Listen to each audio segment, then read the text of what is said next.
In this video, I'm going to show you a step-by-step guide on how to price your chat marketing services and get the best ROI for your business. Welcome! My name is Kelly Noble Mirabella, and this is episode number 4 in the Chat Marketing Blueprint series. Today, I'm answering the question I get more than any other question. How much should I charge? You want to make sure you're pricing your services correctly so that you can get the best return on investment possible. So today we're going to do just that. Go through all of your different options so that you know what it will cost if everything goes right or wrong. A little hint, it's always better to be safe than sorry. So let's jump in.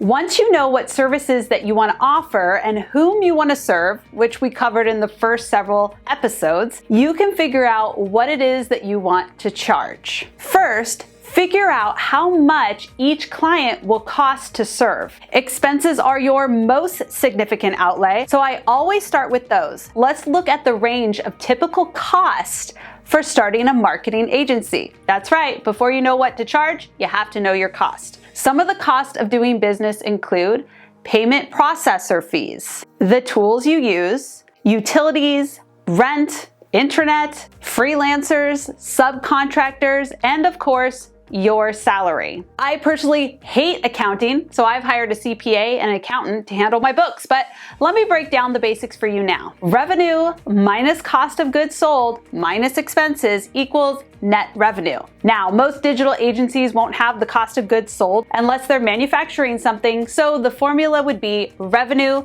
minus expenses equals net income. Things that you're gonna need to calculate your net income or profit include your gross income. Gross income is the total amount of income generated from a business before any of the costs or expenses are deducted. Gross income generally includes all the revenues and gains that can be translated into monetary value, including revenue from goods sold, services rendered, rental income, and royalties and affiliates. This is usually the number where you hear the gurus shouting about what they're making and bragging about how much they're worth, but I digress.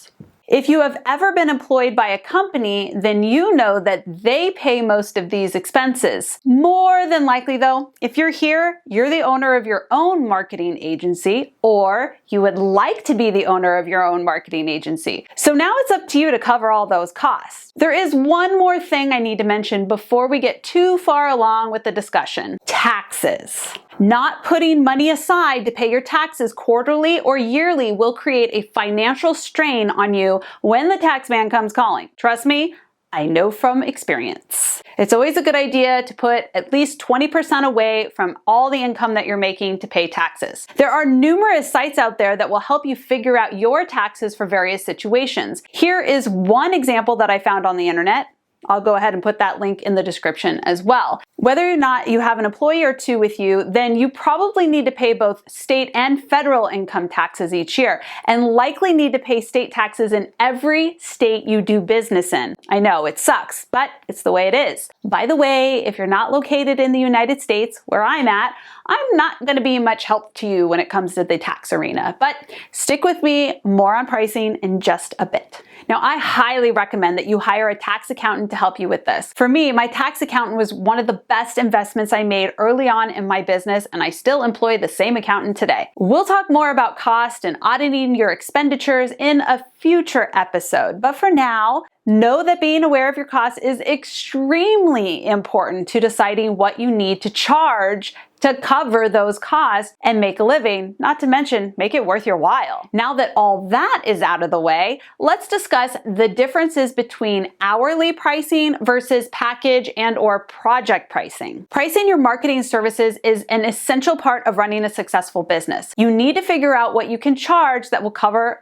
as I've mentioned, the cost, put some profit in your pocket, and match the needs of your potential clients. Charging per hour versus per project has pros and cons for both parties, so it's important to think about which matches best with your skill set, your clientele, company goals, or specific niche you're trying to target before deciding which one is better for you. Working for yourself means that you get to decide how you price everything from now on. Let me repeat that for the people not paying attention. Working for yourself means you get to decide how you price everything from now on. You are in control. I have found that by the time you include taxes, if you bill hourly, then the difference is insignificant. In other words, it's not very easy to make a decent income working at a lower hourly rate, and most clients won't pay a high hourly rate for project-based work. One big advantage to charging a flat fee for an entire package is that it gives your client the chance to know whether or not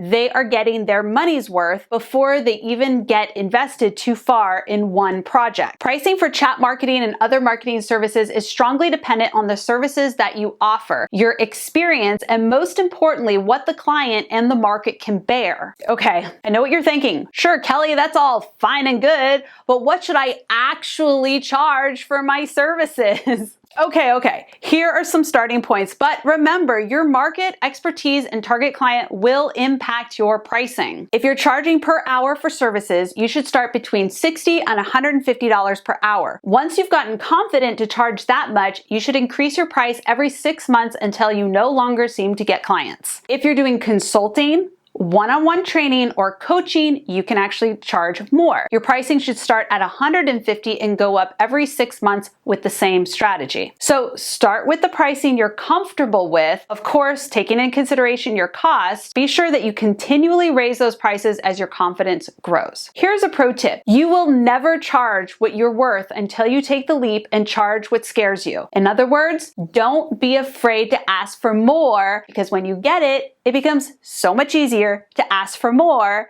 and get it each time. Now, if you decide that you prefer to offer packages of services rather than charging hourly rate, good for you, that's what I would do. Then it's also important for you to establish those costs up front. Packages should include everything they need plus some wiggle room for when things inevitably take longer than expected. When offering packages, make sure they are well defined so that potential clients know exactly what will be included and not included in each step of the way. The last thing you'd want is scope creep. What is scope creep, you might be wondering? Scope creep is when a project starts with one set of tasks and then all sorts of things are added as it progresses. Unless you want to do more work than you were originally paid for, it is very important to establish very clear from the start exactly what is included in a project and what needs to be done if the client adds more work to your plate. This, my friend, is where a contract is paramount. Now that we have discussed the basics of hourly versus packaged, let's cover what you should charge for chat marketing services specifically. This is probably the most commonly asked question in our space. What should you charge for chat marketing services? The answer is it depends on a lot of factors, like how much experience do you have building chatbots? Do you have any testimonials, case studies, or references that can prove your skills to potential clients? What type of work will be required to build out the solution? What's included and what's not included in the build? Will they need custom development work done as part of their project? How long will this take to build? Are there other tasks and activities that need completing before you can even start building, such as research, account setup, or training? What are your costs? That one shouldn't surprise you. Will the client be paying for their own accounts and tools, things like ManyChat, Zapier, Janus, Phoebe, etc.? In other words,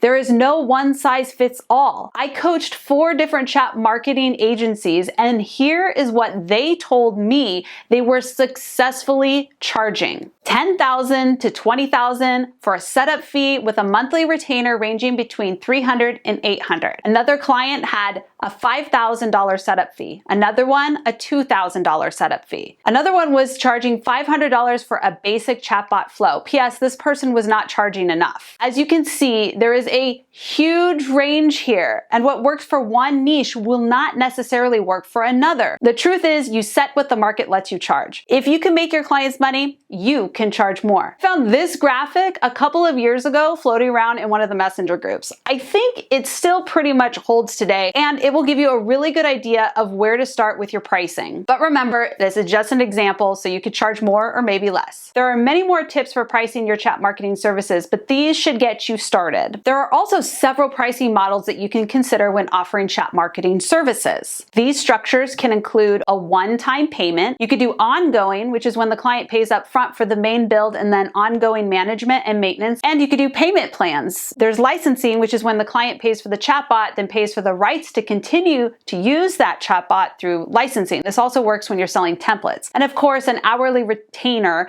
which is a pay for a package, a number of hours that can be used towards building and managing chatbots for a client. So lots to choose from. If you want more detailed explanation of this, be sure to check out the video I'll put in the description where I break these all down in a lot more detail. The three main factors that come with pricing are, number one, does it solve a client's problem? Remember, this is very important. You are not selling a chatbot, you're selling a solution. Number two, is solving that problem for the client worth the price you're charging that client? And number three, confidence. When you have the confidence to charge more, it becomes much easier to do so. Not only will you feel better about asking for what you want, but the client will see your confidence and trust you are worth the investment. Remember, more confidence equals more sales and higher prices. To help you build confidence, you need to collect what we like to call confidence receipts. Save the testimonials, the kind words, the messages that people send you